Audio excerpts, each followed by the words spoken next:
പത്തനംതിട്ട പുല്ലാട് വാഹന അപകടത്തിൽ 2 പേർ മരിച്ച സംഭവത്തിൽ KSRTC ബസ് ഡ്രൈവർ അറസ്റ്റിൽ. ഇന്നലെ രാത്രി അപകടത്തിന് ശേഷം ഓടി രക്ഷപ്പെട്ട തിരുവനന്തപുരം വിതുര സ്വദേശി ലിജിൻ ലാലാണ് പിടിയിലായത്. നിയന്ത്രണം വിട്ട KSRTC ബസ് ഇടിച്ച് കാർ യാത്രക്കാരായ 2 പേർക്കാണ് ഇന്നലെ ജീവൻ നഷ്ടമായത്. ഡ്രൈവറും ഇതിനകത്തൊരു പാസഞ്ചർ ഉണ്ടായിരുന്നു പെട്ടിയില്. അവർ തമ്മിൽ ഉടക്കായിരുന്നു, ഡ്രൈവറും പാസഞ്ചറുമായിട്ട്. ആ ഉടക്കി ഡ്രൈവറുടെ കയ്യിൽ നിന്ന് വണ്ടി പോയിട്ടാണ് റോങ് സൈഡിൽ അവിടെ പാലം ചാടി കഴിയുമ്പോൾ ഡ്രൈവറുടെ കയ്യിൽ നിന്ന് വണ്ടി റോങ് സൈഡിൽ പോയി. റോങ് സൈഡിൽ പോയപ്പോൾ റോങ് സൈഡിൽ നിന്ന് കാറിനെ കയറി കാറിനെ ഇടിച്ച് പറിച്ചിവിടെ കൊണ്ടുവന്നതാണ് ആ സംഭവം. ഈ വണ്ടിക്കകത്തുണ്ടായിരുന്ന 2 പയ്യന്മാർ ഇപ്പം എന്നോട് പറഞ്ഞതാണ്. അവരിവിടെ ഉണ്ടായിരുന്ന അവരാണ് ഫസ്റ്റിൽ ഇറങ്ങി ഇതിനകത്ത് നീ കുഞ്ഞിനെയൊക്കെ എടുക്കുന്നവരാ.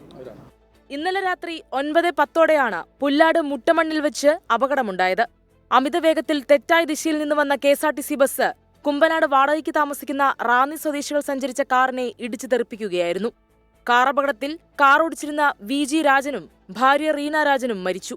കാറിലുണ്ടായിരുന്ന കൊച്ചുമകൾ 3.5 വയസ്സുകാരി ജുവന തിരുവല്ല ബിലീവേഴ്സ് ആശുപത്രിയിൽ വെന്റിലേറ്ററിൽ തുടരുകയാണ്. ജുവനയുടെ അമ്മയും രാജന്റെയും റീനയുടെയും മകളുമായ ഷേബയും ഗുരുതര പരിക്കുകളോടെ ചികിത്സയിലാണ്. അപകടശേഷം ഓടി രക്ഷപ്പെട്ട KSRTC ബസ് ഡ്രൈവർ വിതുര സ്വദേശി ലിജിൻ ലാലിനെ തിരുവനന്തപുരത്തെത്തിയാണ് കോയിപ്പുറം പോലീസ് കസ്റ്റഡിയിലെടുത്തത്. 24 പത്തനംതിട്ട.